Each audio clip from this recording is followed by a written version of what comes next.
Hello and welcome to News at Auto. My name is Syed Shiraz Shah, and in this video I will tell you the minimum inseam requirement to ride the Suzuki Katana comfortably. Alright, so first what I'll do, I'll sit on the bike, show you what my reach is, and then I will tell you about my inseam and of course give you a tip or two.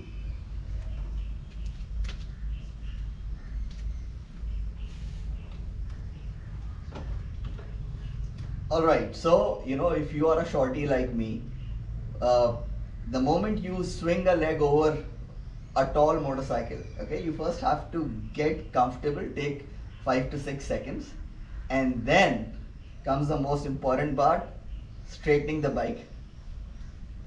Okay. See, for heavy cruisers, I suggest that you do this, okay, shift the weight to the right, and because then it becomes easier.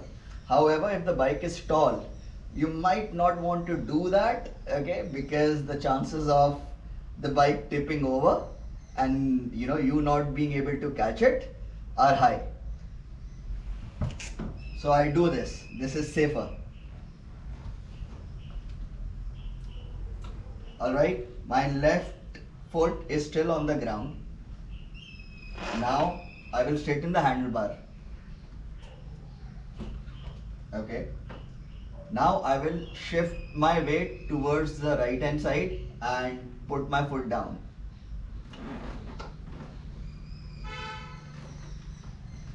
Alright, and now I will kick the side stand up.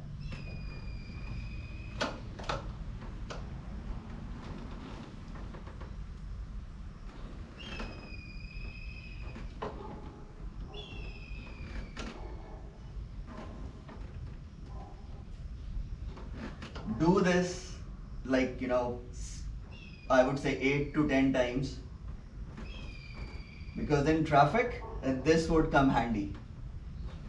You should know where exactly your feet would fall, okay, essentially the path that your leg takes, okay. And of course, again, if you're a shorty like me, you would not be able to tiptoe on both sides simultaneously. It would be one foot at a time.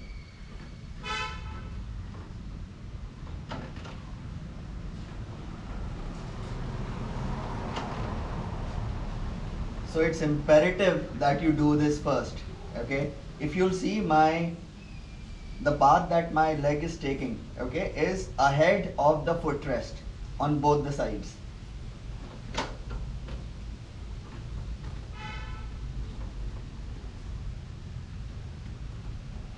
Yeah, this is comfortable. Now, if I have to push the bike back, okay, I might not be able to do this, with just the leg power, okay. So here is that tip.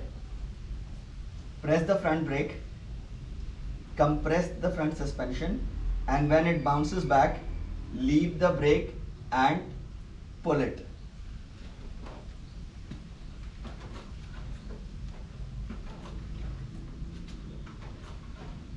All right.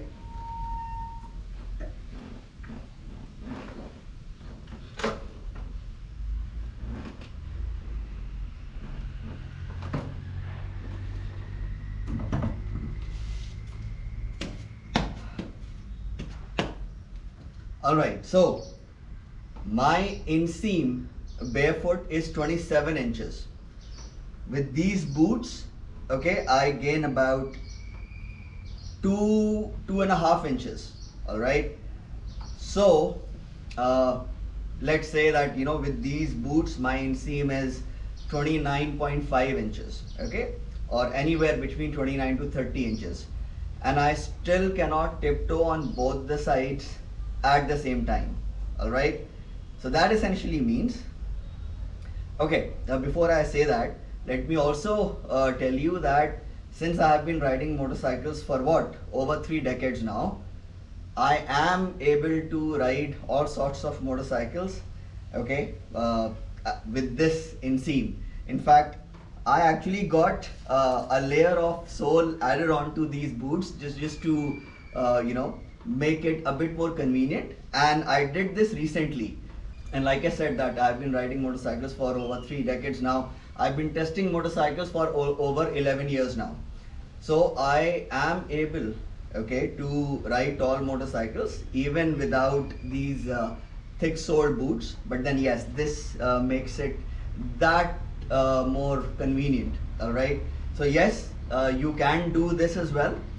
However, if you want to know that you want to ride a motorcycle in your regular footwear, what would be the minimum inseam requirement? See, you should be, you should have an inseam of 30 inches to manage this motorcycle.